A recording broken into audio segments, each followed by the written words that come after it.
Par la suite, le Premier ministre et chef du gouvernement de la transition qui a présidé une séance de travail avec une délégation de la compagnie de développement des énergies renouvelables. On fait le point avec Baldwin Samamba. Malgré son potentiel hydraulique, le Gabon reste à ce jour déficitaire en énergie électrique. Fait d'eux et impératrice des projets structurants en énergie qui permettront d'alimenter les provinces de Langounié et du Haut-Lentem restent toujours au stade de discussion. Pour avoir une idée précise sur ce dossier, le Premier ministre Raymond Dongsima a présidé une séance de travail avec les responsables de la société de la compagnie de développement des énergies renouvelables, CODER. Les projets CODER qui ont été relancés par le ministre de l'Énergie et des ressources hydrauliques.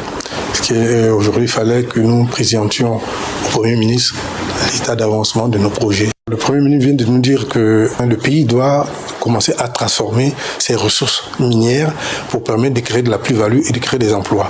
Or, pour faire cette transformation, il faut de l'énergie renouvelable et moins chère. Et dans le cas des projets hydroélectriques, c'est l'énergie par excellence qui sera économique, moins chère, et l'objectif étant d'encourager les partenaires comme nous pour pouvoir réaliser ces projets-là. Et je pense qu'on va y arriver pour permettre non seulement de créer des emplois, de transformer les ressources locales et d'apporter de la plus-value au pays. Pour sa part, le partenaire technique CGGC au Gabon reste optimiste. Toutes les conditions sont réunies pour relancer ces deux chantiers tant attendus par de nombreux Gabonais. Nous avons déjà beaucoup négocié et discuté avec CODER et aussi abordé au gouvernement du Gabon. Donc on a déjà fait un jalon et aussi le programme pour ce projet. Nous avons confiance et suffisante capacité pour réaliser le projet dans le programme et le délai.